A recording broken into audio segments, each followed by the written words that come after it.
আপনাকে আমি 2000 বছরের ইতিহাস এই 20 মিনিটে বলে শেষ করে দেব। কত হাজার বছর? 2000 বছর। ইহুদি কারা? ইহুদি আর বনু ইসরাইল কি এক? উত্তর না।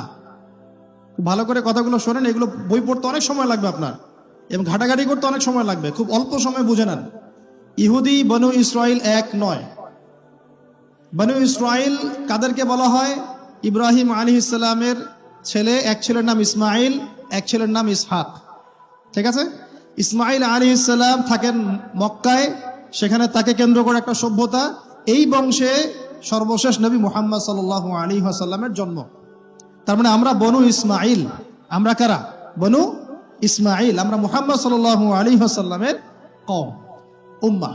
আর এইদিকে আরেক ছেলের নাম হচ্ছে ইসহাক, যিনি থাকেন ওই শামে, ওই প্যালেস্টাইনে, ওই জেরুজালেমে, ওই জায়গায়, ওটা শাম। ঠিক আছে? এবং ওখানে তিনি তার বংশ বিস্তার হচ্ছে। তার ছেলের নাম হলো ইয়াকুব। কি নাম? ইয়াকুব আলাইহিস সালামের আরেক নাম হলো ইসরাইল। ইয়াকুব আলাইহিস সালামের আরেক নাম কি? ইসরাইল। এবং তার সন্তানদেরকে বলা হয় বনু ইসরাইল। তার সন্তান অনেক। এই সন্তানদের মধ্যে একজনের নাম ইউসুফ। ঠিক আছে? তারপরে আসছে পরে ইউনুস। এই বনু ইসরাইলের মধ্যেই দাউদ, মূসা, সুলাইমান, ঈসা ইবনে মারিয়াম। বলা হয় 1,24,000 নবী রাসূলের মধ্যে বেশিরভাগই এখানে এসেছে। তাহলে বনু ইসরাইল বলা হচ্ছে এই কওমটাকে। তা ওদের নাম বনু ইসরাইল থেকে ইহুদি হলো কখন?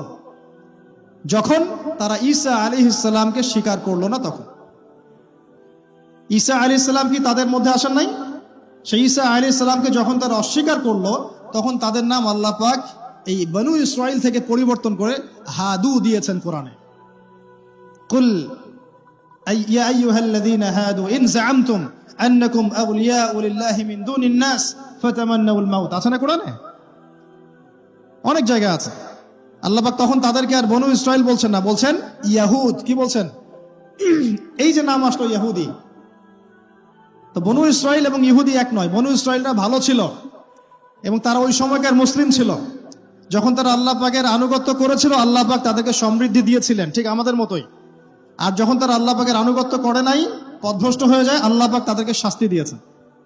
এক পর্যায়ে তারা যখন নবীদেরকে হত্যা করা শুরু করেছিল, অনেক নবীকে হত্যাও করেছে। যেমন জাকারিয়া আলাইহিস সালামকে তারা হত্যা করেছে, ইয়াহইয়া আলাইহিস সালামকে হত্যা করেছে। সূরা ইয়াসিন পড়ে দেখেন, ওখানে একই দিনে 3 জন নবীকে হত্যা করা হয়েছে। পড়ে দেখেন। তো মূল কথা হচ্ছে নাম চেঞ্জ হলো কখন? যখন তারা সত্য থেকে পথভ্রষ্ট হয়ে গেল, ঈসা আলাইহিস সালামকে তারা অস্বীকার করলো, তখন আর বনু ইসরাইল নয়, ইয়াহুদ। এখন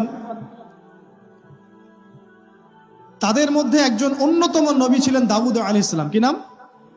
বলেন নাম, মুখস্থ করেন। তাদের নাম কি? আচ্ছা, দাউদ আলাইহিস সালাম ছোট, তখন 14-15 বছর বয়স হবে। আল্লাহ পাক মূসা আলাইহিস সালামকে বলেছিলেন, তুমি তোমার সম্প্রদায়কে নিয়ে এই জেরুজালেমে যুদ্ধ করবে। কাকে বলেছেন? মূসা আলাইহিস সালামকে। তুমি মূসা আলাইহিস সালাম তোমার সম্প্রদায়কে নিয়ে এই জেরুজালেমে গিয়ে যুদ্ধ করো। ওখানে আমালেকা নামে একটা সম্প্রদায় আছে, এরা খুবই শক্তিশালী। তবে তোমরা যদি ইমানদার হও, তোমরা এর উপর বিজয় লাভ করবে। এর আগ পর্যন্ত এরা কিন্তু ওখানে ঢুকতে পারে নাই। কথা বুঝতে পারছেন? আল্লাহ পাক শর্ত দিলেন, যদি যুদ্ধ করে জয় করতে পারো, তাহলে তোমাদের এই জায়গাটা তোমাদের। তো মূসা আলাইহিস সালাম বললেন তার কওমকে, চলো যুদ্ধ করি। তো মূসা আলাইহিস সালামের কওম বলছে, ইযহাব আনতা ওয়া রাব্বুকা ফাকাতিলা ওয়া ইন্না হাহুনা কাঈদুন। এই মূসা, তুমি যাও আর তোমার রব গিয়ে যুদ্ধ করো, আমরা এখানে বসে থাকলাম। কথা কি বুঝতে পারেন নাই? মানে এরা কোন কওম? ওই যে ফেরাউনকে ডুবে মরতে দেখেও বিশ্বাস করে না, বাছুর পূজা শুরু করে। আল্লাহ পাক একটার পর একটা নিদর্শন দেখান, তাও অস্বীকার করে। তাওরাত নিতে গিয়েছেন মূসা আলাইহিস সালাম, এসে দেখেন তারা বাছুর পূজা শুরু করেছে। মান্না সালোয়া আল্লাহ দিচ্ছেন, তাও অস্বীকার করে। মৃত থেকে জীবিত করেন, তাও অস্বীকার করে। শেষমেশ বলে বসলো যে ইয়া মূসা লান নুমিনা লাকা হাত্তা নারাল্লাহ জাহরা। হে মূসা, আমরা তোমার প্রতি বিশ্বাস করব না যতক্ষণ না আল্লাহকে সামনে দেখাচ্ছ আমাদের চোখ দিয়ে। এটা সেই জাত যে নবীদেরকে এত কষ্ট দিয়েছে। মূসা আলাইহিস সালাম যখন বললেন চলো, আল্লাহ পাক যুদ্ধের কথা বলেছেন, ওটা যুদ্ধ করে জয় করতে পারলে আমাদের হয়ে যাবে। তো বলছে ওখানে আমালেকা সম্প্রদায় আছে এত বড় শক্তিশালী, তুমি যাও, তোমার রব গিয়ে যুদ্ধ করো, আমরা এখানে বসে আছি। আর আমাদের নবী মুহাম্মদ সাল্লাল্লাহু আলাইহি ওয়াসাল্লাম যখন বদরের মাঠে 313 জনকে নিয়ে পরামর্শ করছেন কি করব, যুদ্ধ করব কি না, তখন আমাদের মুসলিম সেনা বাহিনীর মধ্যে যে সাহাবীরা ছিলেন, সাদ বিন মুয়াজ রাদিয়াল্লাহু আনহু, তিনি বলছিলেন, ইয়া রাসূলুল্লাহ সাল্লাল্লাহু আলাইহি ওয়াসাল্লাম, আপনি আমাদেরকে নিয়ে বদরের মাঠ কেন, যদি উত্তাল সাগরেও ঝাঁপ দিতে চান আমরা সেখানেও ঝাঁপ দিব ইনশাআল্লাহ। কত পার্থক্য, তাই না? তিনি বলছিলেন যে আমরা সেই কথা আপনাকে বলবো না যেই কথা মূসার কওম মূসাকে বলেছে, বরং আপনি যদি আদেশ করেন আমরা উত্তাল সাগরেও ঝাঁপ দিতে পারি। এমনি এমনি তো বদরের যুদ্ধ আসে নাই, বিজয় আসে নাই, এইসব ইমানের কারণে এসেছে। এখনো কি এই মাজলুম ভাইরা উত্তাল সাগরে ঝাঁপ দেয় নাই? তারা তাই করছে। ওইদিকে আসছি আমি পরে, এই জায়গাটা একটু বোঝেন। তো যুদ্ধ তারা করলো না, যুদ্ধ করলো না। আল্লাহ পাক শাস্তি দিলেন। কি শাস্তি? 40 বছর আল্লাহ পাক ওদেরকে একটা জায়গায় ঘুরপাক খাওয়ানো শুরু করলেন। সকালে উঠে একটা পাহাড়কে কেন্দ্র করে ঘুরতো, সন্ধ্যায় এসে আবার সেই জায়গায় থেমে যায়। এটাকে বলা হয় তিহ উপত্যকার 40 বছরের শাস্তি। সূরা বাকারার মধ্যে দলিল আছে। এবার মূসা আলাইহিস সালামের জীবনটা শেষ, উনার হায়াত শেষ, উনি চলে গেলেন আল্লাহর কাছে। পরবর্তীতে নবী হলেন ইউশা বিন নুন। কি নাম? ইউশা বিন নুন। মনে রাখার চেষ্টা করেন, ভুলে যান না আবার। ইউশা বিন নুন একজন নবী। এবার ইউশা বিন নুনের সময় ওই বনু ইসরাইলি বলছে যে আমরা যুদ্ধ করতে চাই, ওই জায়গা আমরা দখল করতে চাই। আমিন। এখন আসেন, কোন জায়গা ভাই? কোন জায়গা যুদ্ধ করতে চায়? আচ্ছা, জেরুজালেম নিয়ে এত কথা কেন জানেন? কারণ এই জায়গাটা শেষ জামানার সবচেয়ে ইম্পর্টেন্ট জায়গা। শেষ জামানার সবচেয়ে ইম্পর্টেন্ট জায়গা 3টা, মুখস্থ করেন। কয়টা? এক হচ্ছে জেরুজালেম, 2 হচ্ছে মক্কা মদিনা, জানেন, আর 3 নাম্বার হচ্ছে কনস্ট্যান্টিনোপল। কনস্ট্যান্টিনোপল মানে কুস্তান্তনিয়া। কোথায় এটা? তুরস্কে। আরেকটা জায়গা আছে, এটাও অনেক বেশি ইম্পর্টেন্ট, সেটা হলো খোরাসান। সেটা কি? খোরাসান। এই 4টা জায়গার কথা মাথায় রাখবেন।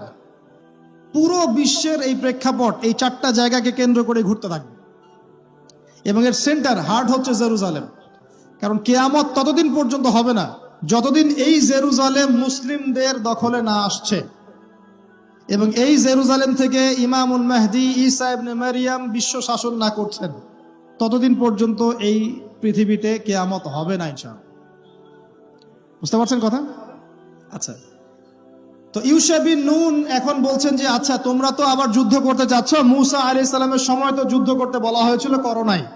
এখন যদি আবার যুদ্ধের কথা বলা হয়, যদি তোমরা আবার পালায় যাও, তখন তারা বলছে ওয়ামা লানা আল্লা নুকাতিলা ফি সাবিলিল্লাহ, কেন আমরা আল্লাহর রাস্তায় যুদ্ধ করব না? ওয়াকাদ উখরিজনা মিন দিয়ারিনা, আমাদেরকে আমাদের বাড়িঘর থেকে বের করে দেওয়া হয়েছে, ওয়া আবনাইনা, আমাদের সন্তান থেকে বিচ্ছেদ করানো হয়েছে, কেন যুদ্ধ করব না? অবশ্যই যুদ্ধ করব। তো বলছি ঠিক আছে, তাহলে আমি আল্লাহর কাছে দোয়া করলাম। হ্যাঁ করেন। আল্লাহর কাছে দোয়া করা হলো, আল্লাহ পাক বললেন যা জিহাদ ফরজ করলাম, নাও যুদ্ধ করো। এখন ওখানে কোন সম্প্রদায় আছে? আমালেকা, অনেক শক্তিশালী, অনেক বিশাল দেহী। এখন যুদ্ধের আয়াত ফরজ হওয়ার পরে এখন বনু ইসরাইল বলছে আচ্ছা আমাদেরকে একটা নেতা নিযুক্ত করে দিন, তাহলে সেনাপতি নিযুক্ত করুন। সেনাপতি লাগে কি লাগে না? লাগে না? আচ্ছা, আমরা শিখতেছি স্মার্টফোন, টিকটক। বিশ্বাস, ঢাকা শহরে এই 15 থেকে 20 বছরের ছেলে পেলের যা অবস্থা দেখলে আমাদের চোখ দিয়ে পানি বের হয়। আবার শুকরিয়া আদায় করি, আলহামদুলিল্লাহ ওই যুগে আমরা, এই যুগটা আমরা এইভাবে নষ্ট করি না, আলহামদুলিল্লাহ। কি একটা অবস্থা! এদের অর্ধেকের সাইকোলজি নষ্ট করে দিয়েছে বিভিন্ন মুভিজ, সিনেমা। এখনকার অনেক মুভিজে দেখায় যে সে গ্যাংস্টার হচ্ছে, গ্যাংস্টার হওয়াটা একটা প্যাশন। ওইটা দেখে দেখে সে নিজেও গ্যাংস্টার হওয়ার চেষ্টা করে। আমি হলফ করে বলতে পারি, আমার কথা আপনারা মন খারাপ করেন না, এটা আমার কনফিডেন্স থেকে বলছি, এখন যদি আরেকটা মুক্তিযুদ্ধ হয়, এই জেনারেশন অস্ত্র হাতে নিতে পারবে না। ওই অস্ত্র হাতে নিবে ওই যাদের বয়স 40, ওই 50, এরাই। আমাদের এই যে কিশোর গ্যাং, টিকটক জেনারেশন আর যুবক সমাজকে আপনি খুঁজেই পাবেন। আল্লাহ পাক আমাদেরকে হেফাজত করুন। আর এটার জন্য ভাই আমাদের যাদের দাড়ি পেকে গেছে আমরা দায়ী সমানভাবে। কারণ আপনি নিজের ফিকির করেছেন, আপনার সন্তানের ফিকির কোথায়? আপনার ছেলে সারা রাত পর্ন দেখে, আপনার মেয়ে সারাদিন ছেলেদের সাথে কথা বলে, আপনার ছেলে যে ডেট করতেছে এইখানে ওইখানে, জেনা করতেছে, মদ খাচ্ছে, গাড়ি নিয়ে ধুমসে ড্রাইভ করতেছে মেয়েকে নিয়ে। আপনি মনে করতেছেন বাচ্চা ছোট আছে, বড় হলে ঠিক হয়ে যাবে। সুবহানাল্লাহ, আপনি বাচ্চাকে পড়াচ্ছেন না, কোরআন শিখাচ্ছেন না, হাদিস শিখাচ্ছেন না। জেনারেল লাইনে যে পড়াচ্ছেন, জেনারেল লাইনে পড়াশোনা করার পরে সে হচ্ছেটা কি, কি শিখলো? স্যারকে দেখলে থাপ্পড় মারে। এখনকার ছেলেপেলে অনেকে স্যারকে সম্মান করে না। স্যার নকল ধরে ফেলেছে, স্যারকে এক থাপ্পড় দিল। গুন্ডামি শিখেছে, গুন্ডামি। আদব, সবর, নীতি নৈতিকতা এগুলো নাই, তো উঠে যাচ্ছে দিন দিন। আমি আসলে ওয়াজ করবো কি নিয়ে? দাজ্জাল তো অনেক বড় ইস্যু।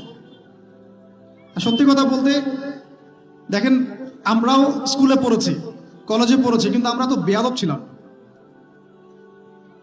বেয়াদবি এক জিনিস আর দুষ্টামি এক জিনিস। আমরা দুষ্ট ছিলাম, খুব দুষ্ট ছিলাম, দুরন্ত। খেলাধুলা পছন্দ করতাম, দুরন্ত, দুষ্টামি করতাম। স্যারদের সাথে আমাদের একটা ফ্রেন্ডলি সম্পর্ক ছিল, বন্ধুর মতো। কিন্তু আমরা কখনো বেয়াদবি করি না। এখন দেখবেন ওয়াজে আলেমদের সামনে গিয়ে বেয়াদবি করতেছে। ওলামায়ে কেরামের সামনে যে একটু মানে ভদ্রভাবে কিছু কথা বলে, মাসালা জিজ্ঞাসা করে, ওখানেও গিয়ে বেয়াদবি করতে, কথা বলাই জানে না কিভাবে কথা বলতে হয়। আল্লাহর ওয়াস্তে ভাই, আকীদার, আমলের, এই যে আখলাকের সংশোধন করেন, না হলে আমাদের সামনে মহা বিপর্যয় অপেক্ষা করছে। আল্লাহ পাক আমাদের সবাইকে কথাগুলো বোঝার তৌফিক দান করুন, বলি আমিন। অনেক লম্বা হয়ে যাবে, ওদিকে যাচ্ছি না, মূল জায়গা থেকে একটু শেষ করে দেব। আপনারা অনেকক্ষণ ধরে অপেক্ষা করছেন, একটু খেয়াল করেন।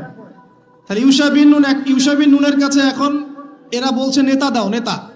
তো ইউশা বিন নুন বলছে ঠিক আছে, আমি দোয়া করলাম। আল্লাহ পাক তালুতকে নেতা বানালেন। কাকে? তালুত। এখন বনু ইসরাইল বলছে ওর নেতৃত্ব আমরা মানি না। কেন মানো না? যে ওর তো টাকা পয়সা নাই, ওর তো স্ট্যাটাস নাই। যে আমাদের কাছে নেতৃত্বের মানদণ্ড যেগুলা, আমরা টাকা পয়সা দেখে নেতা বানাই না। আপনার টাকা নেই, আপনি নেতা হতে আসছেন কেন? আপনার স্ট্যাটাস নাই, আসছেন কেন? ও বনু ইসরাইল একই কথা বলছে, ওর তো টাকা নাই, স্ট্যাটাস নাই, নেতা হবে কেন? তখন আল্লাহ পাক বলছেন যে ওয়াজাদাহু বাসতাতান ফিল ইলমি ওয়াল জিসম। আল্লাহ পাক তো তালুতকে দুটো কোয়ালিটি দিয়েছেন। আল্লাহ পাক তাকে শারীরিক শক্তি দিয়েছিলেন এবং জ্ঞান দিয়েছেন, প্রজ্ঞা এবং জ্ঞান দিয়েছেন। তার নেতৃত্বের মানদণ্ড কয়টা এখানে পেলেন? দুটা। শারীরিক শক্তি থাকতে হবে ঠিকঠাক, ফিজিক্যালি স্ট্রং না হলে তো সে ডিল করতে পারবে না। আর মেধা থাকতে হবে, জ্ঞান। তা আসলে কি এই দুইটা এখন নেতৃত্বের মানদণ্ড? সুবহানাল্লাহ। অদ্ভুত সিস্টেম বিশ্ববাসীকে দেওয়া হয়েছে। বিশ্ববাসীকে একটা অদ্ভুত সিস্টেম দেওয়া হয়েছে। একজন মেজর, একজন কর্নেল, একজন বিসিএস ক্যাডার মানুষ এমন একজন মানুষকে স্যালুট করে যে মানুষটা অক্ষর জ্ঞান নাই, নামও স্বাক্ষর করতে পারে না, এবং সে বিভিন্ন জায়গায় দুর্নীতি করে আসছে, টাকা পয়সা লুটপাট করে আসছে। একজন বিসিএস ক্যাডার এবং একজন আর্মি অফিসার, একজন জেনারেল, একজন মেজর তাকে স্যালুট করতেছে। কি সিস্টেম! অথচ তার চাইতে এই ব্যক্তি নেতৃত্ব পাওয়ার অনেক বেশি যোগ্য। জ্ঞান তার আছে এবং শারীরিক শক্তি তার আছে, তার প্রশিক্ষণ আছে, সবকিছু তার মধ্যে আছে। কি সিস্টেম বিশ্ববাসীকে দেওয়া হয়েছে! সুবহানাল্লাহ। আমি ফিলোসফিও পড়েছি অনেকদিন। অ্যারিস্টটল এবং প্লেটোদের যুগে এটাকে বলা হতো দি কমিউনিটি অফ ফুলস। একটা পড়ে দেখবেন, স্যার সলিমুল্লাহর লেখা অনেকগুলো বই আছে, এর মধ্যে পড়ে দেখেন। মানে অজ্ঞতার একটা যুগ, অজ্ঞতার শাসন, অজ্ঞতার কমিউনিটি। বাদ দেন, এখানে ইউশা বিন নুন নেতৃত্ব দিলেন কাকে? তালুতকে। ওরা বললো মানি না। তো আল্লাহ পাক মনোনয়ন করেছেন, এখন না মানলে তোমরা আযাব ভোগ করবা। তারপরে তারা মেনে নিল, এবার যুদ্ধে যাচ্ছে। ওই জেরুজালেম মুক্ত করতে যাচ্ছে। যেই জেরুজালেম এখন তারা মুক্ত করতে চাচ্ছে, ওই জেরুজালেম তালুতের বাহিনী মুক্ত করতে যাচ্ছে। বলেন তো, তালুত এবং বনু ইসরাইল তখন ভালো না খারাপ? ভালো না খারাপ? তারা কি মুসলিম না মুসলিম? তারা তখন মুসলিম না মুসলিম? মুসলিম। তারা তখন ইউশা বিন নুনের উম্মত, তার আগে ছিল মুসা আলাইহিস সালামের উম্মত। এবার তালুত বললেন যে আল্লাহ পাক তোমাদেরকে পরীক্ষা করবেন, সামনে নদী আছে, এই নদীর পানি পান করতে পারবে না।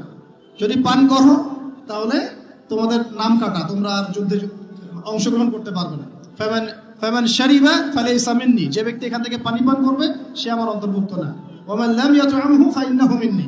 যে ব্যক্তি এখান থেকে পানি পান করবে না সে আমার সাথে যুদ্ধে যেতে পারবে। ইল্লা বিগুরফাতিন বিয়াদিহি। মানে এক অঞ্জলি পানি শুধু পানি পান করতে পারবে, এক অঞ্জলি পানি, এতটুকু, এর বেশি না। ফাশারিবু ইল্লা কলিলাম মিনহু। আল্লাহ পাক বলেন ওদের বেশিরভাগই পানি পান করলো, অল্প কিছু বাদ দিয়ে। অল্প কিছু সংখ্যা তাফসীরে এসেছে 313 জন বাদ দিয়ে। 313 জন বাদ দিয়ে। 313 যে বদরে, এখানেও। তো এবার এই 313 জনকে নিয়ে তালুত এগিয়ে গেল। গিয়ে দেখলো বিশাল বাহিনী, বাপরে বাপ, একদম আমালেকা সম্প্রদায়ের। সেখানে নেতৃত্ব দিচ্ছে ওদের সেনাপতি, তার নাম জালুত। কি নাম? জালুত। এবং এই জালুতের বাহিনী দেখে মুসলিম বাহিনী বলছে যে লা তাকাতা লানা বিজালুতি ওয়া জুনুদি, এই জালুতের বাহিনীর সাথে পেরে ওঠার ক্ষমতা তো আমাদের এখন হবে না। কিন্তু যারা ভেবেছিল যে আল্লাহর সাথে সাক্ষাৎ করতে হবে, যাদের ঈমান দৃঢ় ছিল, তারা বলেছিল কাম মিন ফিআতিন কলিলাতিন গালাবাত ফিআতান কাসীরাতান বিইذنিল্লাহ, তোমরা ভয় পেও না, আল্লাহর হুকুমে বহু ছোট ছোট দল বড় বড় দলের উপর বিজয় লাভ করেছে। এটা তারা বলে একটা দোয়া করলো, এই দোয়াটাও শিখে নেবেন। তারা একটা দোয়া করলো, তারা বলল রব্বানা আফরিগ আলাইনা সাবরান ওয়া সাব্বিত আকদামানা ওয়ানসুরনা আলাল কওমিল কাফিরিন। আর আল্লাহ পাক বলেন ফাহাজামু বিইذনিল্লাহ, আল্লাহ পাকের হুকুমে তারা এই মাত্র 313 জন নিয়েই জালুতের বিশাল বাহিনীকে পরাজিত করল। বুঝতে পারছেন? এবং এই বাহিনীতে দাউদ আলাইহিস সালামও ছিলেন, তখন তিনি ছোট। এই জালুতকে হত্যা করেছে দাউদ আলাইহিস সালাম। হ্যাঁ, ওয়াকাতাল দাউদ জালুত, দাউদ আলাইহিস সালাম জালুতকে হত্যা করলেন। কিভাবে হত্যা করলেন সেটা আসছে, যে এই গুলতি নিক্ষেপ করেছিল দাউদ আলাইহিস সালাম, আর তার চোখে গিয়ে লাগে জালুতের, এতেই জালুত মারা যায়। তো এখন মূল কথাটা হচ্ছে, দেখুন এই বনু ইসরাইল এই যুদ্ধে জয়লাভ করে এই বাইতুল মুকাদ্দাস বা জেরুজালেম জয় করলো। এই যে তারা প্রথমবার এখানে ঢুকলো, এর আগ পর্যন্ত কিন্তু ঢুকতে পারে না। এবার আল্লাহ পাক তাদেরকে বললেন, তোমরা এখানে যদি আমার আদেশগুলো মেনে চলো, এই জায়গা তোমাদেরই, তোমরা এখানে থাকবে। কিন্তু যদি তোমরা আদেশ না মানো, আমার বিরুদ্ধাচরণ করো, তোমাদেরকে এখান থেকে বের করে দিব। আর আল্লাহ পাক এটা বলেও দিলেন, ইল্লা তুফসিদুন্না ফিল আরদি মাররাতাইন, তোমরা কিন্তু 2 বার সীমা লঙ্ঘন করবা, আমি কিন্তু সতর্ক করছি তোমাদেরকে। কয়বার? 2 বার। এবার দাউদ আলাইহিস সালামের সময় তারা খুব সুন্দর ছিল, একদম রুলিং স্টেট। বলা হয় যে দাউদ আলাইহিস সালামের সময় তারা ওই জেরুজালেম থেকে বিশ্বকে শাসন করেছে। ঠিক আছে? দাউদ আলাইহিস সালামের পরে আসলো তার ছেলে সুলাইমান, নাম কি? সুলাইমান আলাইহিস সালাম। এই সময় আরো সমৃদ্ধি লাভ করলো, এত সমৃদ্ধি যে বাতাসের উপর নিয়ন্ত্রণ। জিনরা ডুবুরির কাজ করে পাথর এনে দেয়, জিনরা ডুবুরির কাজ করে মণিমুক্ত এনে দেয়। জিনদেরকে দিয়ে এই যে বাইতুল মুকাদ্দাস তিনি নির্মাণ করালেন আবার, তাই না? এই যে বাইতুল মুকাদ্দাসের কথা বলছে,